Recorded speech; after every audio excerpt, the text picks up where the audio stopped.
Heyo guys, it's Gwen from Gwentalks, and I'm here today guys to talk about The Binding of Isaac. The Binding of Isaac was another game that was suggested by a fan to play. Before I start talking about this game too much guys, remember that this is a channel of games that you request, so I will review the games that you request. So without further ado, Binding of Isaac. What is this game?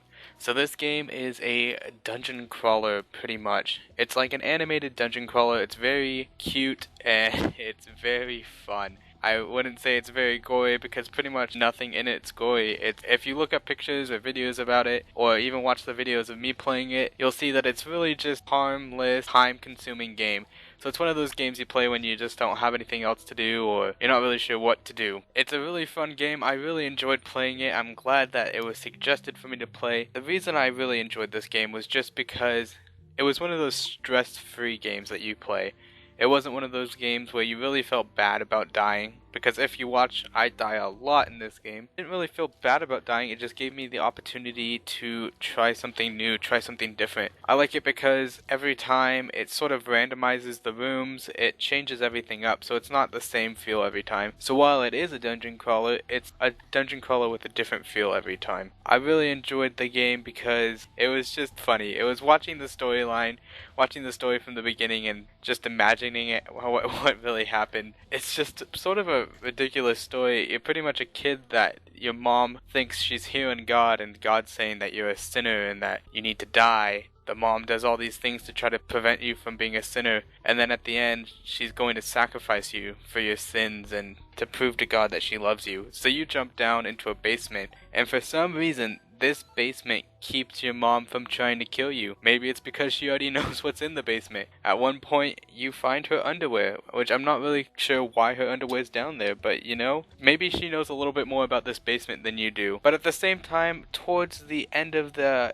story, you start to think maybe this is all just a kid's imagination. So I really like this game because of story, because story is a big thing for me. If it doesn't have a good story, it will only keep me for so long. That's why a lot of the games I pick are story centered, something for me to grasp onto, something for me to pull for.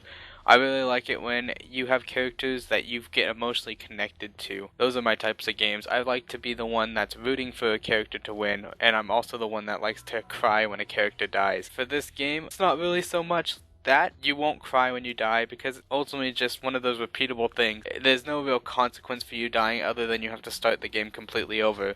But for me, that was almost the most fun part about it, was always having a different experience. Not always going through the same room and saying, oh, if I go in this door, there's going to be this boss waiting for me. If I go in this door, I'm going to be fighting this. And it was just really, it was different because every stage had a different feel. Sometimes you'd fight 2 bosses in a basement, sometimes you'd only fight 1. It just depended on what the randomization was. You'd get these random cards that would teleport you all the way around the map to different things. You got these random items like the fly halo that protected you from projectiles if it hit one of the flies. The Dead Sea Scroll, which had a random effect, either turned you into a monster to fight the other monsters, or it opened up a door to the next level. All these different things that happen. My overall opinion is that this is a good game to play, but here are some of my cons. If you're looking for a game where you're really just going to spend a lot of time in it and have a lot of fun, I wouldn't recommend this game. While I did have fun with it, like I said, it was one of those games I used sort of to fill the gaps between other games that I didn't like playing all the time. So I would play this game if I just needed to relax, or if I just needed to have something different rather than going into Guild Wars 2 and doing a dungeon, or going onto Terra and doing this.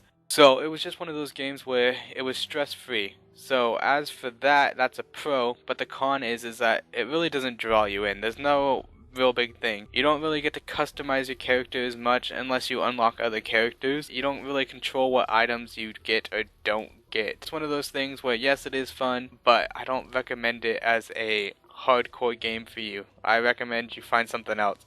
This is just sort of one of those games where it's used to fill the time. So overall, I do think it's worth playing, but I don't think you should see it as just a game to play consistently. I would recommend seeing it as one of those games where you play every now and then, just having fun with it. enjoying it for what it really is, and it's just it's a dungeon crawler with ultimately no real set rules. So guys, what did you think of this game? Have you played it before? What did you think of my review? What are some things that you want to hear about? What are some games that you really love, guys? Because like I said, I'm in this for you. And if I don't have games that you guys want me to play, I'm just gonna pick some random ones, and you may or may not like them. But that's ultimately the purpose of this, is for you to share your opinion with other people, and for me to be the one to help you share that opinion. As always, guys, may your days be good.